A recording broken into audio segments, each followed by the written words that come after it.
Hello there, welcome back to my YouTube channel. In today's session, I'm going to discuss the types of machine learning. In this machine learning, we have four types of machine learning: the supervised learning, unsupervised learning, semi-supervised learning, and reinforcement learning.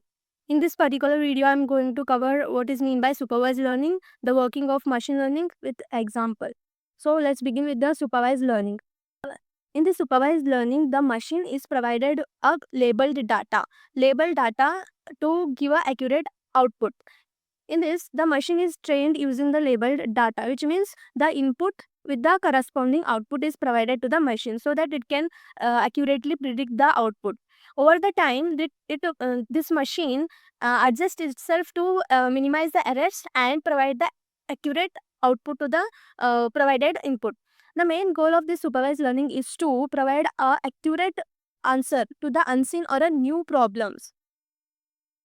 Here you can see that here supervised learning is a type of machine learning where our model is trained on labeled data. That means the output which has been labeled, which means each input is paired with the correct output. Here out in machine learning we know that we provide input as well as output to the machine. So here also we are providing input with a correct output with its corresponding or with its correct output. Over the time it adjusts itself to minimize errors and improve accuracy. By solving the similar kinds of problem, that is the labeled data, using the labeled data, it tries or it adjusts itself to minimize errors and improve accuracy. For example, if the student solve the similar kinds of problem again and again, then he will get perfect in that concept to clear any type of problems which are going to appear in exam on the same topic. If he gets any difficult questions on that topic, then he can easily solve that problem. Like that, the machine also had training to solve such kind of problems, and it adjusts it trains itself so that it can solve any kind of problems, and it tries to minimize the errors, and it also improves the accuracy.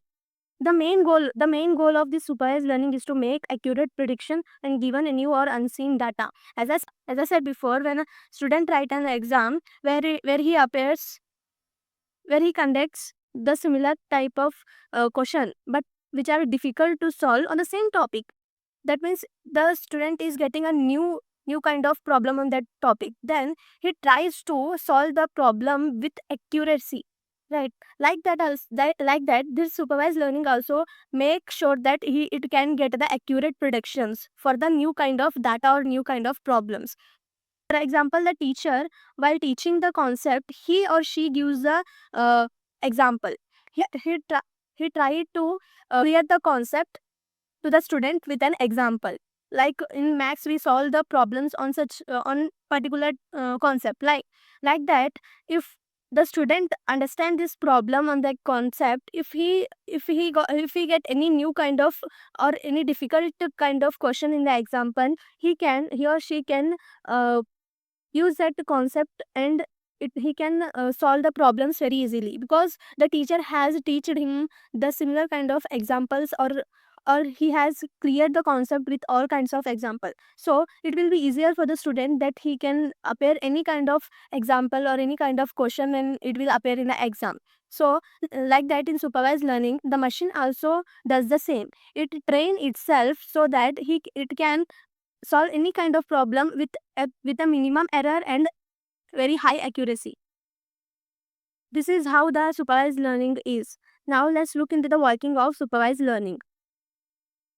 In working of supervised learning, we have two phases: the training phase and the learning phase. In this training phase, what this machine does, the model is provided with the training data set that includes input data, that is features, and corresponding data, the labels and or targeted variables. In this training phase, the model is provided with the data set. As you know, without data, machine cannot uh, do any task, or it cannot perform any tasks. So the data set is provided to the model along with the output. What are these input data? These input data are the features of the problem or the task, you can say, and is provided with the corresponding output data, that is labels or targeted variable. What kind of output we are going to get from this kind of input? That's what in this training phase is provided to the model. For example, how the teacher clears the concept to the student. By clearing the concept, he will cover all the features of that concept. For example, the classification, the types, the features, the advantages, disadvantages.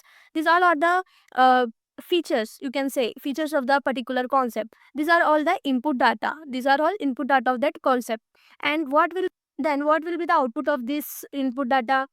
That will be our problems on that concept. The problem, by solving the problems on that concept, we will get the we will get the answer for that particular question. By using these feature only, we will solve those questions on that concept. Then we will get the targeted variable or the target value we will get.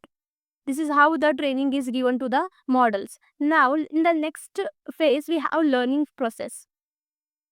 In this learning process, the algorithm processes the training data, learning the relationship between the input feature and output labels. This is achieved by adjusting the labels parameter to minimize the difference between predictions and actual labels.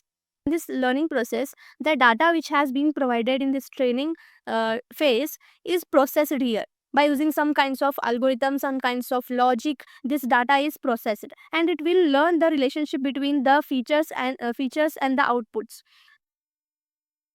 For example, if we are going to solve a mathematical equation, like we have a equation like 2x, we have to learn what the relationship or what the difference is there in between these two variable and the coefficient. Then we'll get to know what this 2 is and this x is. Right, like this we are going to understand the relationship between these two.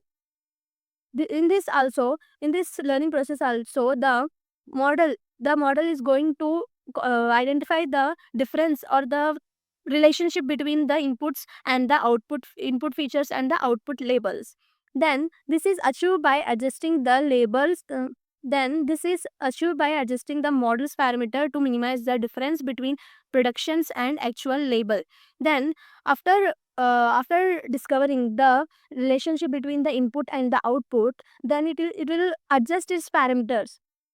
Like I said, we are asked to find the value of this x. Then how we will find the value? We'll adjust it, right. We will take equals to 0, and then we will transfer this 2 into the right side. Then we will get 1 by 2. Like this, we are going to adjust the parameters. Then we will get the value of this x, right. Like this, the machine is also going to adjust some of its parameters, and it will minimize the differences between the predictions, and we will get the actual label, that is the actual output.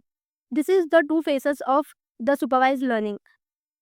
Some of the practical examples of supervised learning are the fraud detection. Like in our phone, we have a application called Truecaller. It will sort the spam calls, and it will display on the screen when we will get a spam or a fraud call. Right? It will sort and display. Like this, the supervised learning is used in this kind of fraud detection, and it is also used in the Parkinson disease prediction. The supervised learning is used for the detection of a progressive disorder disease called a Parkinson disease, and it is also used in the detection of cancer cells. Supervised learning is used for the detection of cancer cells. By using this supervised learning, it classifies the cancer cells based on their features, and it identify whether it is a malignant or a benign. The supervised learning is applied on the prediction of a stock prices, whether to buy a particular stock or not. Like this, the supervised learning is useful, and this is how it works. So this is all about the supervised learning. In the other session, I'm going to cover the subclasses or the subtypes of supervised learning. Thank you for watching my video. If it is found helpful for you, please subscribe to my YouTube channel.